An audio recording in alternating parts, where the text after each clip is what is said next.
Who loves a special edition ute? Well, you do, of course, which is why manufacturers keep rolling them out and why we're here today with the Nissan Navara ST Black Edition to see if all this extra value is going to work out to be extra value for you.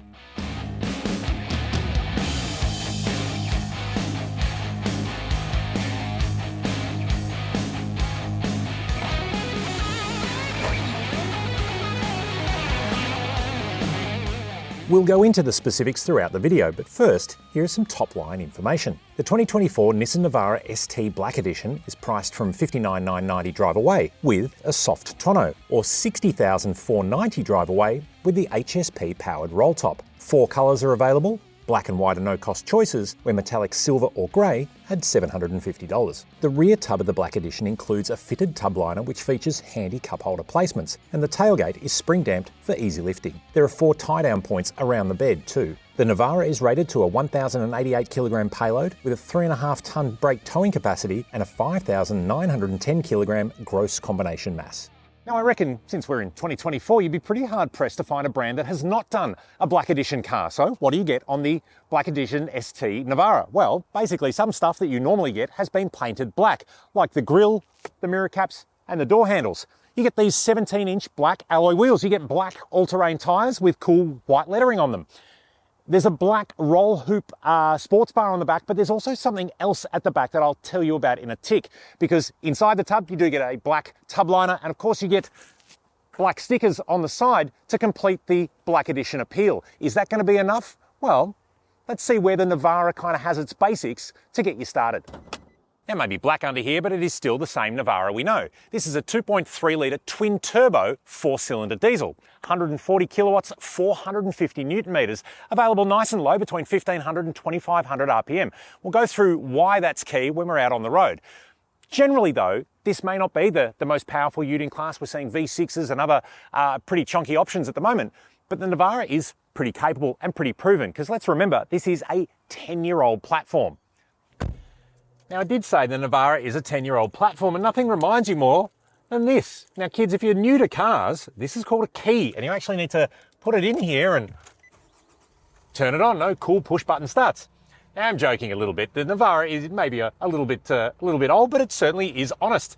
And you do get some stuff in here that you see in more higher grade cars, even though this is based on the ST. And we'll start here with the media system. You've got an 8-inch colour touchscreen here. It does have support for Apple CarPlay and Android Auto through a tethered connection, which I've got to say I kind of like all the time anyway, because it doesn't drop out and it keeps your phone charged. Handy. You get AM and FM radio, no DAB. It's not a modern system, it's not the cleanest system, but you know what? It works, and that's okay.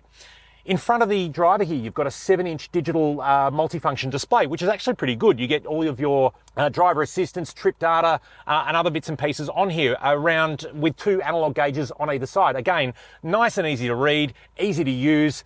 In terms of that safety hardware as well, this is where you do start to note the age of the Navara. We have cruise control, but not adaptive cruise control. We have a blind spot warning and a forward collision alert, but none of the kind of fancy stuff that you're starting to see make their way into some of the newer and more advanced utes like the Ford Ranger.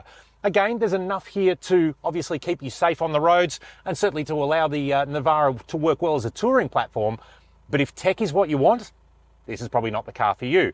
Case in point, being an ST, you've got manual, I want to call them climate controls, but really it's air conditioning. You've got a dial like on a washing machine to change your temperature, the fan speed and the direction. Easy to use, but not all that fancy. Now, in terms of other stuff that you do get in here, being a 4-wheel drive, and we'll put it to the test shortly, you've got a rear differential lock, you've got a downhill descent control function, and of course you've got a standard 2-wheel drive, a high-range 4-wheel drive, or when you go through the clutch mechanism and put the car in neutral, you can go to a low-range 4-wheel drive, which is what we'll use a bit later on. Generally though, you know what, it's okay. Deep cup holders here, a reasonable glove box, some weird little storage things on the side that don't actually fit anything, but you know, sunglasses holder in the roof, good visibility, good mirrors. It's a comfortable platform. There are cloth seats, not leather ones. They're not heated, they're not overly sporty and supportive, but it's not bad. And I think if you're going in at the value end of the market, and we'll talk about dollars and cents shortly, Navara ST as a baseline, it's not a bad place to start. The Black Edition doesn't change anything in here, but it does give you a little bit more value for your ute. Let's check out the back seat. Now let's talk about unrivaled luxury and optimal comfort and groundbreaking technology as three terms that I could never possibly use to describe the back of a ute, because it is what it is. If you're looking for a family functional car with reclining seats and easy access, get an SUV. But if you are using a double cab as a bit of a multi-role vehicle, you're going to know you're a bit compromised back here, but it's not the end of the world. You can see we've got tinted privacy glass for a bit of extra sun and weather shielding in here. There are air vents, which is actually a big tick. You've got a USB port, another useless shelf that holds nothing. There are no map pockets or anything on the back of the chair. You've got a grab handle here for when you do go off-road. You've got a handy armrest with cup holders here. You've got the slidey window that I mentioned before. I'm sitting up with reasonable headroom, with reasonable knee room, reasonable toe room. So it's reasonably okay back here. And like I said, it is the back seat of a ute. It's not trying to be anything more than, well, the back seat of a ute. Let's check out the tub. Now, I did say before that the Navara Black Edition's got a special trick down the back, and it's this. You've got a powered roll top cover here, which can be accessed remotely via the keys or even an app on your smartphone. Now, the roll system, as you can see here, has an integrated LED light. So you've got a really cool, secure working load bay here with the tub liner that I noted before is part of the Black Edition pack. Now, is this enough to make this car the value proposition that you want? Well, gather round and let's run through some maths. Alrighty, well, the Navara ST Black Edition is priced from $59,990 drive away, but that's with a soft tonneau cover. For an extra $500, you get the cool powered top. Now, to be clear, this is a $4,500 accessory that you get for that extra $500. So let's say you'd be kind of mad not to, which puts this car at $60,500 basically on the road. If you work that out, that's around $9,500 worth of extra value on top of a standard ST. So that feels like pretty good value. But because we're at a $60,000 price point, you've got a few other choices. In fact, Nissan also have the Navara Pro 4X, which is a bit more of a luxury style-oriented Navara product for the same price, $59,990 drive away, albeit without the cool cover. What works for you though? Well, this is where it all comes down to it. This car is substantially cheaper than what you pay for something like a Ford Ranger, but it's now approaching where you get special deals from an Isuzu D-Max or Mazda BT50 or even the new Mitsubishi Triton. So do go in with your eyes open when you're shopping, because yes, there is a lot of bundled value here, but it's not quite the argue-free value proposition that it may look initially. You do have some choice. How does the Navara work then? Well, for lifestyle buyers, having the bed liner and the powered roll top, if you've got kids who do wet sports or mountain biking and things like that, this is a really, really handy accessory to have. It means that tub is secure. It means you can manage that remotely. It means that you can finish a day out in the woods or down at the beach, put all your stuff in the back and save the interior of the car, which is a big tick, and I know where a lot of lifestyle buyers are. As for the work and play crossover, well, the Navara on paper is actually pretty good. This has got a 1-ton payload and 3.5-ton tow rating out the back. But we know this car's got the 5-link rear suspension, and you know, I can bounce up and down and the car will bounce. I'm no super light customer, but that suspension setup, when you put a really heavy load in the back, the Navara tends to sink down. So it's not really the best option if heavy loads are what you need. If you don't need that, because after all, who's carting around a ton all the time? If you need this as a bit of a working ute, a bit of a lifestyle product, that 5-link setup is actually really, really comfortable on the road and incredibly proficient off the road. In fact, let's go check that out right now.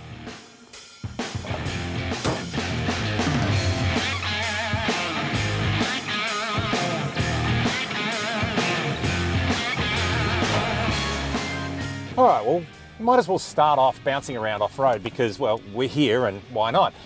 I've got the car in its low-range setting with the diff lock on because, well, there's no point in having all the tools if you're not going to use them. But also, while we're doing this, it actually kind of helps because it means I don't have to worry too much about being able to get over an obstacle. The Navara is a typically and very capable off-roader. It's very easy to work its way around things because you've got that surround camera view, which helps you parking at Woolies, but it also helps you negotiate these kind of bits of terrain really, really easily. You can turn it on. I can see what's happening off to the side of the car there, what's happening in front. And it just makes life a little bit, a little bit more simplistic.